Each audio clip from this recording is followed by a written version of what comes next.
साधाको त्याला ती गोष्ट सांगतो. ते म्हणते मी आता पटकन 1000 सारस पक्षी तयार करणार, देवाला वाहणार आणि मग मी नीटच होणार. मग तो तिचा जो भाऊ आहे तो म्हणतो आता तुझा टेबल केवढूसा एवढूसा, त्याच्यावर 1000 सारस पक्षी कसे तयार होतील बसतील. मी असं करतो, हे सारस वर भिंतीला चिपकवतो छताला आणि मग तो एक धागा आणतो, त्याला व्यवस्थित तो गुंडाळतो आणि वर छताला तो सारस पक्षी लटकवून टाकतो. 7-8 सारस पक्षी. तो साधागुरु असं सांगतो की तू पक्षी बनवत राह, मी जेव्हा जेव्हा येईल तेव्हा तेव्हा छताला लटकवून टाकेल, म्हणजे मग ते छान असे उडताना दिसते. साधाको मोठ्या किमतीनं कागदांचे सारस पक्षी बनवायला लागते. तिची एक छोटी इच्छा आहे की हे 1000 पक्षी मी तयार करेन, मी देवाला अर्पण करेन, देव मला बरं करेल, मग मी शाळेत जाईल, मी रेसमध्ये भाग घेईल, मी पहिली येईल आणि पुढच्या वर्षी जे शाळेचा संघ असेल त्याच्यामध्ये माझा नंबर असेल. ही मुलगी दिवसेंदिवस अशक्त होत जाणारी, रक्ताच्या कर्करोगानं मरू पाहणारी, त्या जिद्दीवरती सारस पक्षी कागदांचे बनवत राहते. एके दिवशी नर्स तिला व्हरांड्यात बाहेर फिरायला घेऊन जाते आणि तिला एक छोटासा मुलगा दिसतो, काहीच अबोल असणारा मुलगा. ती त्याला त्याचं नाव विचारते, तो तिला नाव सांगतो आणि तिला असं लक्षात येतं की या मुलाचे दोन्ही म्हणजे आई वडील हे अनुभवामध्ये मरून गेलेली आहे. त्याला फक्त एक आजीच आहे, ती पण खूप थकलेली आहे आणि ती ह्याला दररोज भेटायला येऊ शकत नाही. मग ही साधाको त्याला बोलत राहते, त्याचा विरंगुळा शोधत राहते त्याच्यासाठी. एके दिवशी ती मुलगी आणि तो गप्पा मारता मारता तो असं म्हणतो की मला खूप वाटतं असं की माझ्या आईवडिलांनी देखील मला भेटायला यावं, माझ्या आजीनी माझ्याजवळ राहावं, पण आता ते शक्य नाही आणि आता तर माझी ती इच्छा देखील नाही. मला हे माहिती आहे की लवकरच मी देखील मरून जाईल. साधाको त्याला धीर द्यायला लागते, पण तो धीर टाळता राहत नाही. एके दिवशी व्हरांड्यात फिरताना तिला असं लक्षात येतो की आज तो मुलगा दिसत नाहीये. ती नर्सला विचारते, नर्स म्हणते त्या रात्री तो गेला. साधाको रडत राहते. 365, 366 आणि मनातल्या मनात भोगत राहते, मी बरी होणार, मी नक्की बरी होणार, मी अगदी ठणठणीत होणार. दिवस निघून जातात, पानगळ येते जाते, पाऊस सुरू होतो आणि पावसाळ्याच्या तोंडावरती एके दिवशी साधाको खूपच अशक्त व्हायला लागते. ती फावल्या वेळामध्ये आपल्या मैत्रिणींना पत्र लिहित असते. तिचं पत्र लेखन थांबतं. तिला लक्षात येतं की आपण हे 1000 सारस्य पक्षी कधीच तयार करू शकणार नाही. आणि एके दिवशी 25 ऑगस्ट ही तारीख, या दिवशी साधाको मरून जाते. एक मुलगी, 9 वर्षाची मुलगी, तिची केवळ एकच इच्छा आहे, ती शाळेत जी धावण्याची स्पर्धा होती तिच्यामध्ये आपण भाग घ्यायचा आहे, आपण तिच्यात पहिलं यायचं आहे आणि पुढच्या वर्षी जो शाळेचा संघ निवडला जाईल त्याच्यामध्ये स्थान मिळवायचं आहे. एका 9 वर्षाच्या चिमुरडीची स्वप्न ती उधळली जातात. त्याचं कारण ती 2 वर्षाची होती तेव्हा तिच्या शहरावरती अमेरिकेने टाकलेला अनुभव. जेव्हा ही गोष्ट या साधाकोच्या वर्गातल्या मित्रांना कळते की आपली मैत्री ती असं करत होती, 1000 सारसाचे पक्षी, आणि ते पूर्ण न करताच ती मरून गेली, तेव्हा तिच्यासाठी उरलेले सारसचे पक्षी कागदांचे तिच्या वर्गातले मैत्रिणी, तिचे मित्र हे तयार करतात आणि देवाला वाहतात. ही गोष्ट तिच्या शाळेला मिळते. एके दिवशी एक अख्खा दिवसभर तिच्या शाळेतली सगळी मुलं या साधाकोसाठी, तिच्या स्वप्नांसाठी सारसाचे कागदाचे पक्षी बनवत असतात. आणि तुम्हाला सांगतो असं की ही गोष्ट एक दिवस अख्ख्या जपानला कळते की या शहरात एक अशी मुलगी होती जिची अशी एक इच्छा होती आणि जी कागदांपासून सारस पक्षी बनवत होती आणि तिला नीट व्हायचं होतं, पण ती जगू शकली नाही. मित्रांनो, तिच्यासाठी जपान नावाच्या देशाने एके दिवशी दिवसभरात काही काळ सारसाचे पक्षी बनवले, तिच्या आत्म्याला शांतता लावावी म्हणून. तिचा पुतळा हा हिरोशिमाच्या शांती उद्यानामध्ये नंतरच्या काळात बसवण्यात आला आणि त्याच्या खाली एक वाक्य लिहिलेलं आहे. ते वाक्य फार महत्वाचं आहे. त्यात असं लिहिलंय की हेच आमचे अश्रू आहेत, हीच आहे आमची प्रार्थना, जगभर असावी शांतता.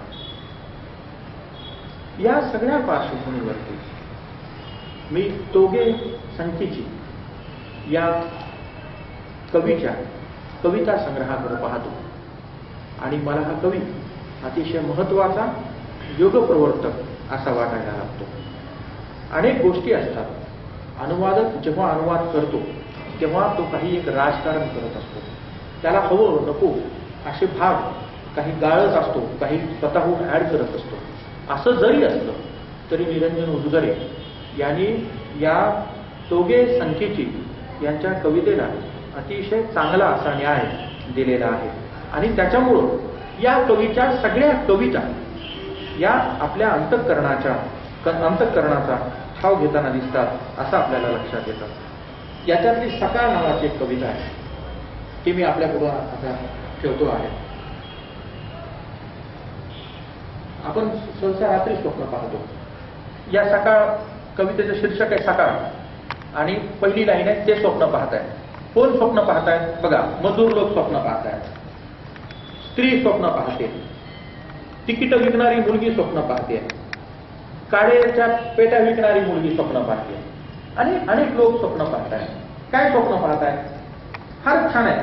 ते स्वप्न पाहतायत पांढऱ्या युरोनियमच्या तुकड्यातून निघालेल्या अणु ऊर्जेनं ताणलेल्या वाळवंटात शेतामध्ये परिवर्तन होण्याचे, सपाट केलेल्या डोंगरांच्या पायथ्याशी चमकते कालवे वाहण्याचे, मनुष्य निर्मित सूर्याच्या मदतीनं उत्तर ध्रुवावरच्या वांझ जमिनीवर सोनेरी नगरी निर्माण होण्याचे, कामगारांच्या विश्रांती गृहात उत्सवी झेंडे प्रपडण्याचे, त्यांच्या ओठातून हिरोशिमाच्या दंतकथा ऐकवल्या जाण्याचे. ते स्वप्न पाहतायत फुटणाऱ्या कड्यांच्या आणि थरथरत्या भूमीच्या नसातील ऊर्जेला फक्त हत्येच्या कामी आणणाऱ्या मानवी कातडी पांघरलेल्या डुकरांची घाणेरडी चित्र मुलांच्या पुस्तकातच बंदिस्त राहण्याची, अणूच्या गर्भातून लक्षावधी TNT आणि ऊर्जेची लक्षावधी युनिट्स माणसाच्या हातात येण्याची, दवबिंदूंनी चुंबून घेतलेल्या द्राक्षांच्या घडांसारखी विज्ञानाची उदंड फळं शांततापूर्ण आयुष्य कंठणाऱ्या जनतेच्या बाहूमध्ये सामावण्याची ते स्वप्न पाहताय. मला या लोकांनी पाहिलेली स्वप्न ही अवघ्या मानव जातीनं पाहिलेली स्वप्न आहेत असं वाटतं आणि एका सच्च्या माणसानं पाहिलेली स्वप्न या कवीनं त्याच्या या कवितांमधनं आपल्या पुढ्यात मांडलेली आहेत असं मला वाटतं. कारण तो असं लिहितो की ह्या इतिहासासमोर आमच्या भविष्य काळाला पश्चाताप करू देऊ नका. आम्हाला जर उज्ज्वल भविष्य घडवायचं असेल तर आमचं वर्तमान हे नीट करणं गरजेचं आहे आणि आमचं वर्तमान नीट करण्याची समज, अक्कल, काय हुशारी ह्या अशा पुस्तकात मिळते असं मला वाटतं. शेवटी जाता जाता मी गोयर्निकाचा एक किस्सा सांगेन. पिकासो नावाचा एक चित्रकार होऊन गेला, फार मोठा चित्रकार, आणि हिटलरला असं वाटायचं की त्यानं त्याच्या बाजूने यावं पिकासोनं. तेव्हा हिटलरचा दूत पिकासोला भेटायला गेला आणि पिकासोला त्यानं खूप विनवणी केली की तू आमच्याकडे ये, तू आमच्या तत्वज्ञानाचा प्रसार कर. आणि पिकासो नकार देत राहिला. जाता जाता त्याचं लक्ष एका चित्रावर गेलं. ते चित्र होतं गोयर्निका नावाच्या स्पेन मधल्या एका शहराचं. हे शहर जे नाझी हल्ल्यामध्ये उद्ध्वस्त झालेलं होतं. या शहराचा सगळा संताप, सगळा आक्रोश पिकासोनं त्या चित्रामध्ये मांडलेला होता. तो दूत थांबला, त्यानं पाहिलं, त्याला खूप राग आला. तो म्हणाला, हे चित्र तू काढलंस? तेव्हा पिकासो म्हणाला, मी नाही, हे चित्र तू काढलेलं आहे. मला असं वाटतं की ह्या कविता तोगे संगीतीच्या कविता नाहीत. या कविता तोगे संगीती सोडून असणाऱ्या सगळ्यांनी लिहिलेल्या आहेत. आणि तोगे संगीती हे स्वप्न पाहतोय, हा आशावाद पाहतोय की हे वास्तव असता कामा नये आणि हे बदललं पाहिजे. मला असं वाटतं की हे बदलण्याची जबाबदारी तुमची आमची सगळ्यांची आहे. तेव्हाच या कविता लिहिण्याचं काही सार्थक झालं, या कविता जन्माचं काही सार्थक झालं असं मला वाटतं आहे. धन्यवाद.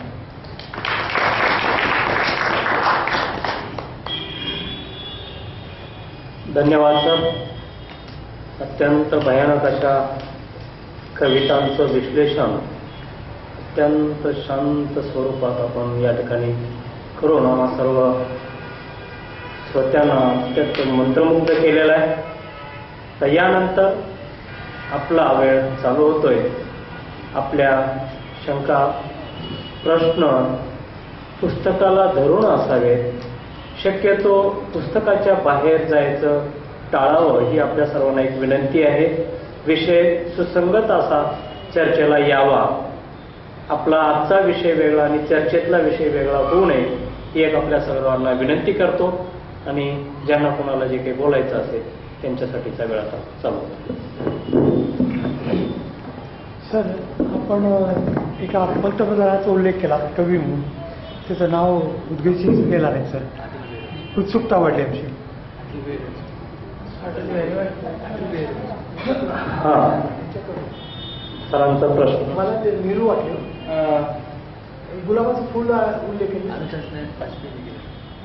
गोष्ट अशी आहे की मी नाव यासाठी नाही घेतलं की आपण सगळेच कुठल्या ना कुठल्या राजकीय प्रवाहांचे असतो, कुठल्या ना कुठल्या विचारधारांचे असतो. मी त्यांचं नाव घेतलं असतं तर माझा मूळ मुद्दा बाजूला राहिला असता आणि आपण मग हा बीजेपी विरोधीत दिसतो, हा हिंदू विरोधीत दिसतो, असं एक भलती चर्चा सुरू होते. त्यामुळे मी त्यांचं नाव घेतलेलं नव्हतं. कवी म्हणून मला ज्यांच्याबद्दल प्रचंड आदर आहे आणि ज्यांच्या अनेक कविता मला तोंडपाठ होत्या आहेत, असे ते सन्माननीय डॉक्टर अटल बिहारी वाजपेयी हे त्यांचं नाव आहे.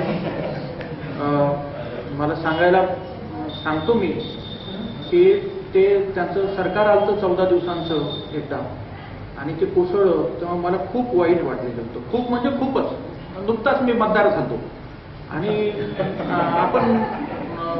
आपण ज्यांना आपण काहीतरी पाहतो 18व्या वर्षात स्वप्न आणि ते पूर्ण नाही झाले तर फारच वाईट वाटतं. तर तसं ते सगळं झालेलं होतं आणि नंतर हे असंच घडलं सगळं. आणि अर्थात तेव्हाही फार कळत होतं असं नाही, पण गोष्ट अशी झाली की मला असं लक्षात आलं की अरे म्हणजे फारच ते पंचायतीचं कारण घडलं होतं. तुम्हाला सांगतो की मी नुकताच त्या दिवशी गावाकडे गेलो आणि गावाकडे जनावरांना प्यायला पाणीच नव्हतं आणि कडबा मिळेनाच होता आणि आमचा गडी पैसे घेऊन पळून गेला. तर असे सगळे पंचायतीच्या गोष्टी घडलेल्या होत्या त्या मे महिन्यात. आणि दुसऱ्या दिवशी मी मथळे वाचले, काहीतरी बुद्ध पुन्हा हसला. म्हणलं अरे एवढे सगळ्या समस्या चालू आहेत माझ्या आयुष्यात आणि कशाचा हसतोय बुद्ध, असं मला प्रश्न पडलेला होता त्या दिवशी. आपल्या छोट्या छोट्या अपेक्षा असतात ना. मला असं वाटतं की माझ्या बैलांना कडबा मिळणं, लोकांना चांगलं पाणी मिळणं ही महत्वाची गोष्ट आहे असं मला त्यावेळीही वाटलेलं होतं. अर्थात माझं हे वाटणं कितपत योग्य आहे अयोग्य आहे हा प्रत्येकाचा आपापला दृष्टिकोन असू शकेल असं मला वाटतं.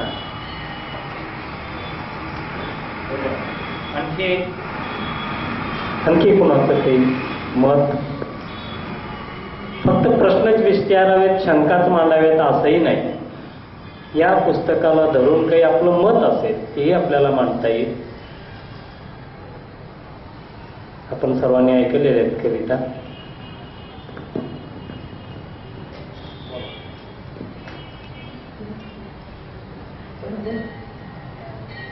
कोणाचे काही मत? हा सर.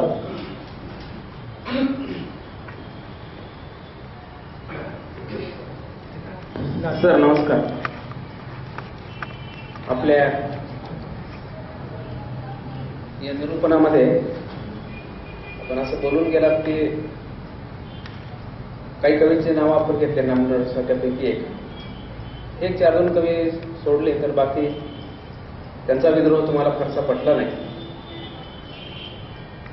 एक बाजू. दुसरी गोष्ट अशी, माझा जो समस्या आहे, प्रश्न असा आहे की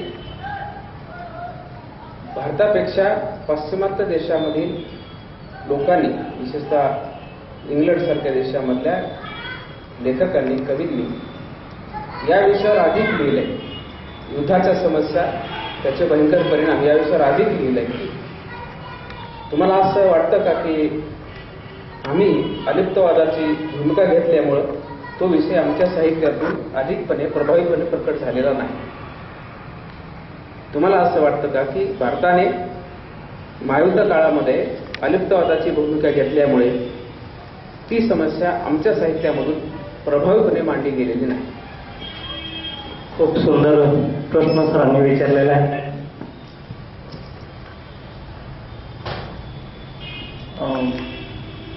म्हणजे तुम्ही जो प्रश्न विचारला, खरं तर मी त्याच्याबद्दल आतापर्यंत कधीच विचार केलेला नव्हता. ते मी अगदी सुरुवातीला सांगतो. माझ्या काही आचरणाच्या त्या मर्यादा असतील, पण तुम्ही तो विषय दिलेला आहे, मी त्याच्याबद्दल नक्कीच विचार करेन. मी युद्धाबद्दल बोलत नाही आहे केवळ. तुम्हाला हे सांगतो की मला 2 समाजामध्ये होणारी मारामारी ही सुद्धा खटकते आणि ती माणूस म्हणून खटकते. मला एक जण उभा राहून दुसऱ्याला शिव्या घालतो ते सुद्धा आवडत नाही. मला असं वाटतं कशासाठी हे चाललेलं आहे? बरं, लोक ऐकत नाहीत हा मुद्दा आहे. माझं म्हणणं असं आहे की तुम्ही जिथं राहताय तो फार काही चांगला प्रदेश आहे असं नाही आहे. फार वाटोळं करून टाकलेलं आहे लोकांनी. आणि हे जे आहे ना, हे बदललं पाहिजे. काहीतरी चांगलं आम्ही आमच्या लेकरा बाळांच्या हातात दिलं पाहिजे. आणि हे जे करणारे समाज सुधारक त्यांचं काम करतायत, पण लेखकाची एक जबाबदारी आहे. लेखकानं केवळ स्वप्न पाहू नये. लेखन करणं ही एक कृती असते असं मी मानतो. आणि ती कृती जर असेल तर त्यानं बिलकुल आपली लेखणी उचलली पाहिजे. दुसरी एक गोष्ट की म्हणजे दलित कवितेच्या संदर्भामध्ये मी त्यांचा उल्लेख केला. त्याचं कारण मला ती नोटेड वाटते, मला ती महत्वाची वाटते. म्हणजे बाकीच्यांचा केला नाही त्याचं कारण मला ती महत्वाची देखील वाटत नाही, असंच त्याचा अर्थ आहे. म्हणजे अगदी स्पष्ट भाषेत सांगायचं झालं तर मी एक कुठंतरी वाचलेलं होतं हे की आपल्याकडे आपण वाचतो ना की काहीतरी 55% मतदान आणि मग नंतर बहुमतातलं एक कुणीतरी गृहस्थ निवडून येतो. त्याला किती टक्के मतदान झालेलं असतं? 55%तलं. असं आपण गृहीत धरूयात त्याला 25% मतदान झालेलं असतं. 55%तलं अर्ध 50% झालं म्हणजे तो निवडून आला असं आपण गृहीत धरूया. होतं काय की त्याला टोटल माणसांमध्ये किती मतदान मिळालं? एक तर 45% लोकांनी मतदानच केलेलं नाही. त्याचा अर्थ ते त्याच्यासोबतच नाहीत. आणि ज्यांनी केले त्याच्यातले कोण अर्धे विरोधातच आहे. म्हणजे तुम्ही हा विचार करा की आपण ज्यांना निवडून देतो किंवा जे लोक असतात कुठल्याही व्यवस्थेत, आपणच नाही, ते किती लोकांनी निवडून दिलेले असतात. आणि जे लोक म्हणजे मतदान करत नाहीत त्यांचं एक मत आहे हे तुम्ही लक्षात घेणार आहेत की नाही?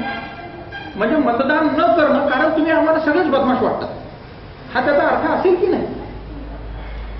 की उगीच हा जो मुद्दा आहे की इतरांबद्दल मी त्याचा उल्लेखच केलेला नाही.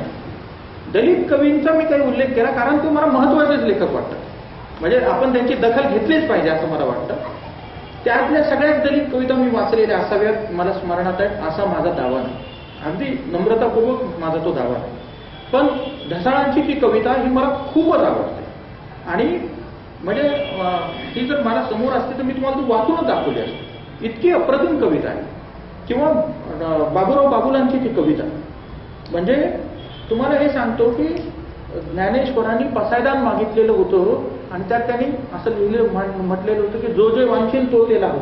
अहो काय म्हणजे ज्या माणसाला तुम्ही संन्यासाची पोरं म्हणून हिणवलं, ज्याला तुम्ही काय समाधी घ्यायला लावलीत वयाच्या अगदी तरुणपणाच्या काळात, आणि तो असं प्रार्थना म्हणतो, तो असं प्रसादाचं दान मागतो, हीच किती विलक्षण अशी गोष्ट आहे. तर तेच मला म्हणजे जेव्हा ढसाळ असं म्हणतात की एक तीळ सर्वांनी करून खावा, आभाळाला बाप म्हणावं, धरतीला आई, आणि आपण सगळ्यांनी गुण्या गोविंदानं राहावं बहीण भावांसारखं, हे कोण म्हणतं आहे? तर एक ज्याचं अख्खं आयुष्य बकालपणात गेलं बकाल वस्तीत जो लहानाचा मोठा झाला असा व्यक्ती म्हणतोय. म्हणून मला ती नोटेबल अशी गोष्ट वाटली. दुसरा अलिप्ततावादी राष्ट्रांबद्दल मी तुम्हाला सांगतो की आपल्याकडं फार वाईट गोष्टी घडलेल्या आहेत. म्हणजे उदाहरणार्थ फाळणी, त्याच्याबद्दल काही लिहिलं पण खूप काही लिहिलेलं नाही. सादत हसन मंटो हे एक नाव आहे आणि सादत हसन मंटो त्याची जन्मशताब्दी चालू आहे यावर्षी किंवा सुरू झालेली आहे. त्याचा इतका थोर लेखकच नाही भारतात दुसरा असं मला वाटतं. तुम्ही त्याला वाचा. त्याची टोबा टेक्सिंग सारखी कथा असेल किंवा कोल्दो किंवा बू किंवा काली सलवार किंवा खूप कथा आहेत त्यांच्या. आणि मला असं लक्षात येतं की अरे काय ग्रेटच आहे हा लेखक. दुसरी एक गोष्ट म्हणजे आम्ही प्रतिक्रिया तरी व्यक्त करणार आहेत की नाही. इंतजार हुसेन नावाचे एक लेखक आहे. आता बघा ना, हा माझा फारच आवडता लेखक आहे आणि भास्कर लक्ष्मण भोळे यांनी तो मराठीत आणलाय. माझी हात जोडून विनंती राहील तुम्ही ते वाचाच. तो लेखक मोरनामा आणि इतर कथा हे त्यांच्या संग्रहाचं नाव आहे आणि साहित्य अकादमीनं ते पब्लिश केलंय हे पुस्तक. त्याच्यात मोरनामा नावाची कथा आहे. मी तुम्हाला आता सांगतो काय आहे. हा अणु चाचणी झाली आणि सगळीकडे मथळे. भारतात अणु चाचणी, पाकिस्तानातही मथळेच होते. पाकिस्ताननं नंतर केली 2-3 दिवसानंतर, तुम्हाला हे लक्षात येईल. त्यावेळी इंतजार हुसेन हे पत्रकार असलेले गृहस्थ ते असं म्हणतात की माझं लक्ष एका छोट्या बातमीनं वेढून घेतलं. कोणती बातमी आहे की अणु चाचणी झाली तेव्हा जयपूरमधले सगळे मोर उडून गेले. किती बातमी, 4 ओळीची बातमी. ते म्हणाले की ज्याला छापली त्याला सुद्धा कळलं नसेल आपण काय छापली. पण आता फोटो काय सांगतो. इंतजार हुसेन हे जयपूर फेस्टिवलला कधी काळी भारतात येऊन गेले. ते जिथे राहिले होते ते असं सांगतात मी आलो तेव्हा मोरांचा मागमूस नव्हता. दुसऱ्या दिवशी मी उठलो पाहतो तर माझ्या गेस्ट हाऊसच्या वरवंटीवर इकडं तिकडं बागेत पुढं मोरच मोर. आणि तो स्वर्ग पक्षी म्हणून त्याचा उल्लेख त्यांनी केलेला आहे. आता मोरांचे इतके दाखले ते देतात जयपूर मधल्या मोरांचे. नंतर पुढं ते जातात चालत जातात श्रावस्तीमध्ये. श्रावस्ती हे बुद्धाचं गाव. तिथं भटकताना पुन्हा त्यांना मोर दिसले. मग ते अजमेरला गेले. अजमेरमध्ये त्यांना मोर दिसले. मग ते दिल्लीला गेले. दिल्लीला गालिबच्या कबरीवर त्यांना तिकडं त्याच्या आजूबाजूला मोर दिसले. ह्या सगळं मोरांचं ते चिंतन चाललेलं आहे त्यांचं. आणि एकदम म्हणजे आता बघा एकदम त्यांना असं लक्षात येतं की आपल्यासोबत म्हणजे गालिबच्या तिथनं ते थोडं पुढे गेलेत आणि ते कुरुक्षेत्रावर गेलेत. कुरुक्षेत्राचा संदर्भ येतो आणि कुरुक्षेत्राचा संदर्भ आला की पुन्हा महायुद्धाचा संदर्भ येतो. महाभारतातलं कुरुक्षेत्र काय होतं. तिथे एक ब्रह्मास्त्र आहे त्या महाभारतात. तुम्हाला ते आठवत असेल. माझा काही महाभारताचा अभ्यास नाही पण त्या कथेत त्याचा संदर्भ आहे. काय संदर्भ आहे की गुरु द्रोणाचार्यांनी त्या अर्जुनाला सांगितलेलं आहे ब्रह्मास्त्र आणि दोघांनी प्रतिज्ञा केलेली आहे की एक तर माहिती आहे द्रोणाचार्यांना आणि दुसरं माहिती आहे अर्जुनाला. पण दोघांनी प्रतिज्ञा अशी केली की ते चालवणार नाही यात आम्ही. नंतर द्रोणाचार्य मरतात युद्धात. पण जाण्यापूर्वी ते अश्वत्थामाला सांगतात ब्रह्मास्त्र. आणि त्या सगळ्या शोकाच्या संतापाच्या भरात तो ते ब्रह्मास्त्र काढतो आणि चालवतो. आता नीट लक्षात घ्या की तेव्हाचं जे वर्णन महाभारतात केलेलं असेल ते मूळ जिज्ञासूंनी वाचूनच बघावं. इंतजार हुसेन हा पाकिस्तानी लेखक आहे पण त्यानं सुद्धा जे वर्णन केलं ना ते अवाक करणार आहे त्या महाभारताच्या त्या सगळ्या ब्रह्मास्त्राचं. आणि तो असं सांगतो की सगळे भयभीत झाले. पशु पक्षी जंगल त्याचा सगळा आवाज आणि जाळ आणि वगैरे. आणि ते त्याची दिशा बदलण्यासाठी शेवटी अर्जुनानं पुन्हा ब्रह्मास्त्राचा काहीतरी वापर केला आणि दिशा बदलली त्या यानं अश्वत्थाम्यानं. आणि ते पांडवांच्या अपत्यांवरती कोसळलं आणि गर्भातली त्यांची मुलं मरून गेली वगैरे वगैरे. आणि पुढं आता मुद्दा आहे. पुढं महत्वाचा मुद्दा आहे. मला वाटतंय परीक्षिताचा संदर्भ आहे. परीक्षिताचा तो नातू का मुलगा. तर त्या परीक्षिताचा संदर्भ आहे. पुढं कधीतरी परीक्षितानं प्रश्न उपस्थित केलाय महाभारतात. तो प्रश्न असावा. तो असं सांगतो की माझे चुलते, माझे बाप हे इतके ज्ञानी होते, नातू, आजोबा, मला वाटतं तो अभिमन्यूचा मुलगा असावा, काय जो असेल, मला तो नेमका रेफरन्स माहीत नाही. परीक्षित प्रश्न विचारतो मुलींना की माझे आजे पणजे वडीलधारे हे इतके हुशार होते, मग हे भांडलं कशाला, लढलं कशासाठी, कशासाठी युद्ध केलं. आणि त्याचं उत्तर जे काय दिलेलं असेल ते दिलेलं आहे. मुद्दा असा आहे की हा प्रश्न प्रत्येक काळात पडलेला असतो. कुरुक्षेत्रावरच्या मोरामुळं या इंतजार हुसेनला तो प्रश्न आठवतो आणि त्याला असं लक्षात येतं की अरे हा प्रश्न कधीपासून चालत आला. महाभारत काळात हा पहिल्यांदा प्रश्न विचारण्यात आला की युद्ध कशासाठी, लढाई कशासाठी. आणि त्याच्याबरोबर तो बघतो तर अश्वत्थामा सुद्धा चालत आलेला आहे. आणि अश्वत्थामा काय करतो आहे, तर त्याचं उत्तर तुम्ही तो मोरनामा नावाची कथा आहे, फार भन्नाट अशी कथा आहे.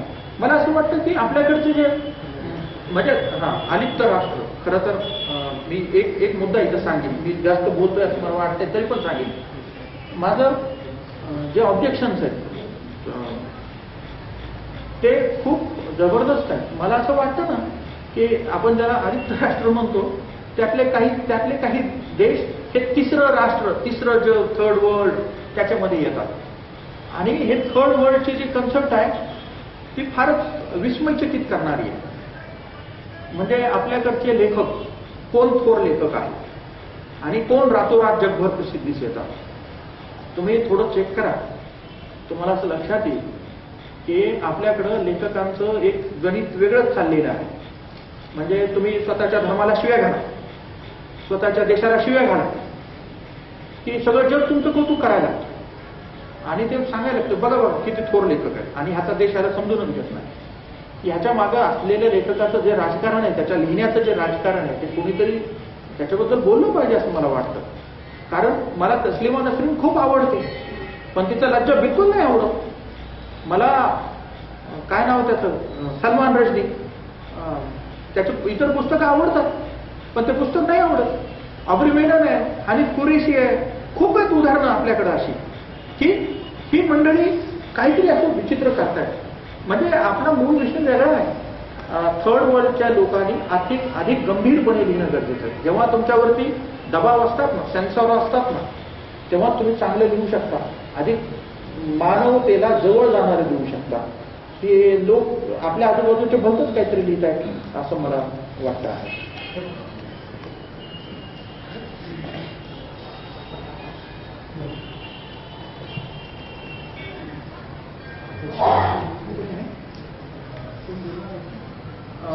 जर प्रश्न नसतील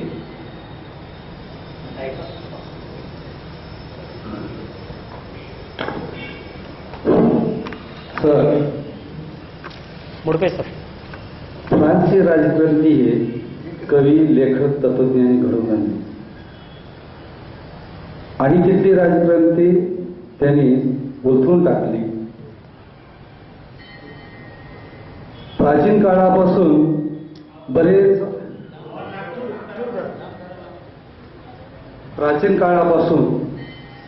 बरेच काही असे तुम्ही म्हणता की दिल्लीला झालेले गँगरेप, प्राचीन काळात अली कुली खान उर्फ शेर अफगान यांचा खून करून शहाजहानी नूरजहानला पळून आणलं होतं.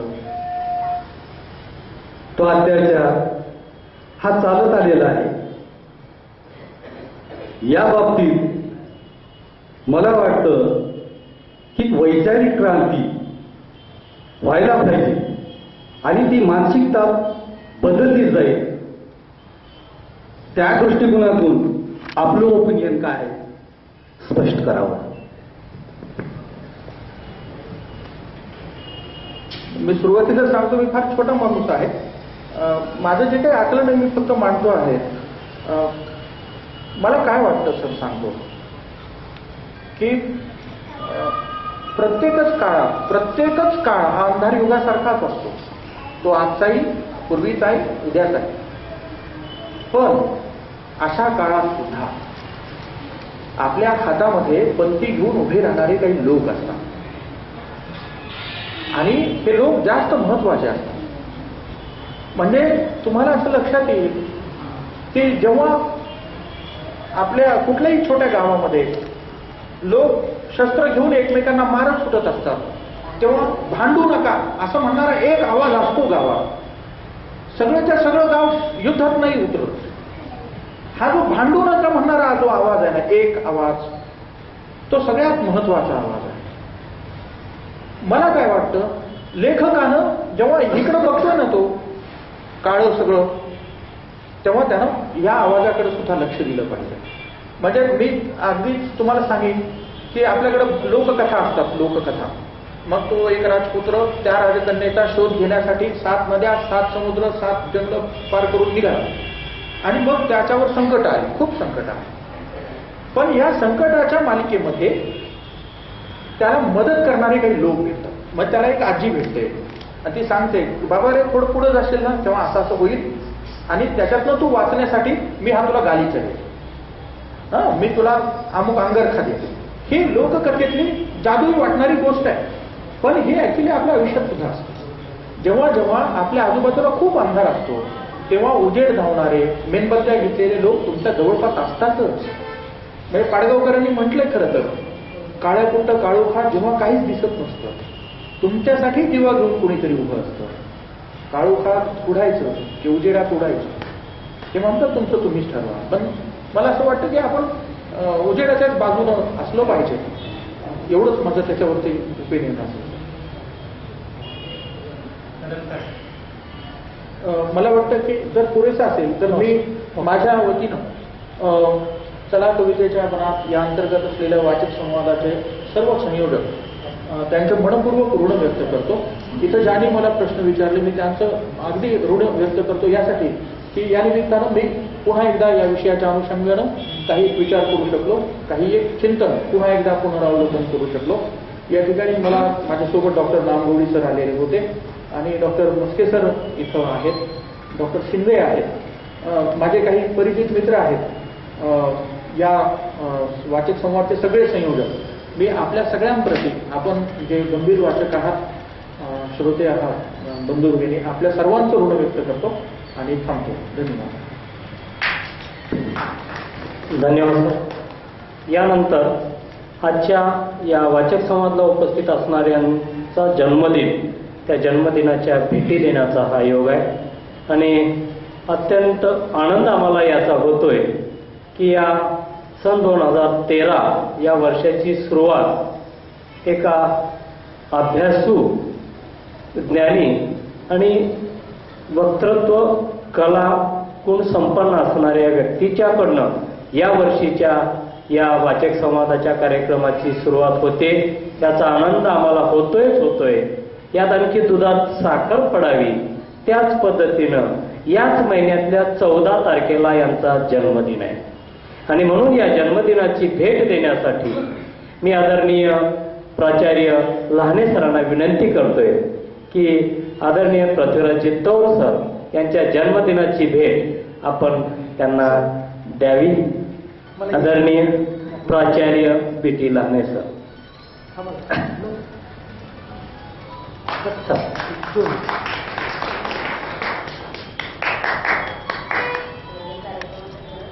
Hello hello. ओके. यानंतर दुसरा जन्मदिन आहे आमच्या या चला कवितेच्या वनाचे संयोजक प्राध्यापक राजपाल पाटील यांचा. त्यांनाही या जन्मदिनाची भेट दिली जाणारी आहे. उद्याच्या 10 तारखेला त्यांचा जन्मदिन आहे आणि म्हणून त्यांच्या या जन्मदिनाची भेट देण्यासाठी मी आदरणीय बिरादर सरांना विनंती करतोय की आपण राजपाल पाटलांना त्यांच्या जन्मदिनाची ही भेट द्यावी.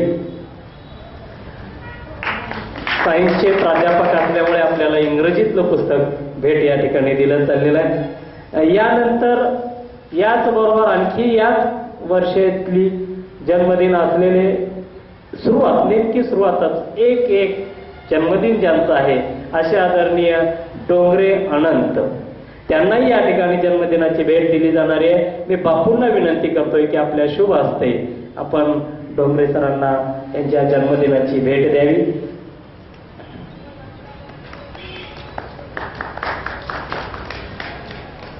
याचबरोबर एक धडपडणारं व्यक्तिमत्व म्हणून ज्यांची ओळख उदगीरला आहे असे आदरणीय सुधाकररावजी दपकेकर यांचाही जन्मदिन याच महिन्याच्या 1 तारखेला आहे आणि त्यांनाही भेट देण्यासाठी मी आदरणीय